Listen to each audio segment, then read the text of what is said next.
Pozdrav, ja sam Selena Andrić, imam 33 godine, glumica sam i profesorica scenskog govora na Akademiji za umjetnost i kulturu u Osijeku. Jutarnji ritual moj se sastoji od ustajanja, molitve, jutarnje higijene, hranjenja ježa i laganog. Čaj.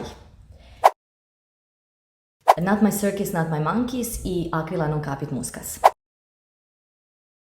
Su oni koji mi se sviđaju, jer ja izbjegavam svoje slabe točke. Šalim se, nema još takvih. Ja uglavnom odem na vrijeme. Prvo sjećanje na film je Dom za vešanje.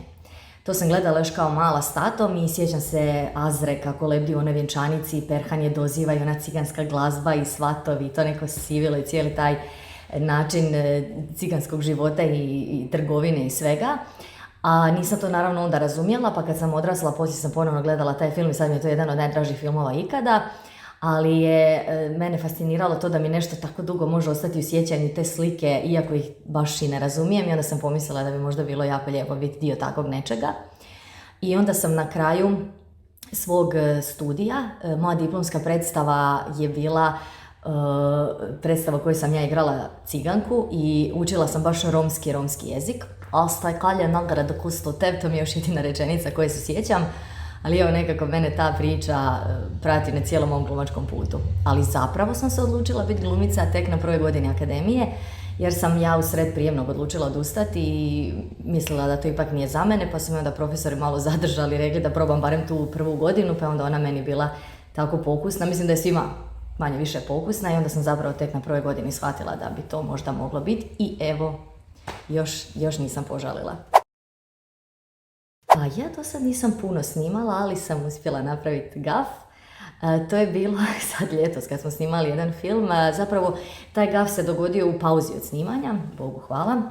Uglavnom snimali smo nekoliko noći zaredom i bilo je onako malo iscrpljujuće, pa mislim ja se time tješim da je moja moć rasuđivanja bila smanjena, onak izrazito smanjena, nepostojeća.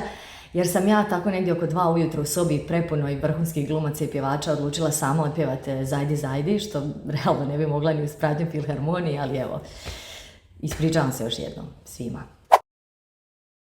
Scenski govor. U glumi je bitno da vjeruješ u ono što radiš i da drugi povjeruju u to. Ja se nadam da je to bitno. Pa ako gledam, više volim gledat filmove nego serije, i možda malo više volim gledati filmove nego predstave, a ako glumim, onda ja to ne bih odvajala. Ajde, gle luče. Moja želja oduvijek je bila da budem kafanska pjevačica, niko me u tome nije podržao, ali ja sebi tu želju ostvarim na svakom događanju koji ima mikrofon i tolerantne ljude.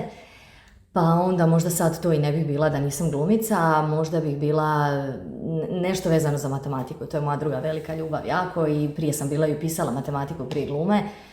Nešto je to u tom nekom znanstvenom smislu.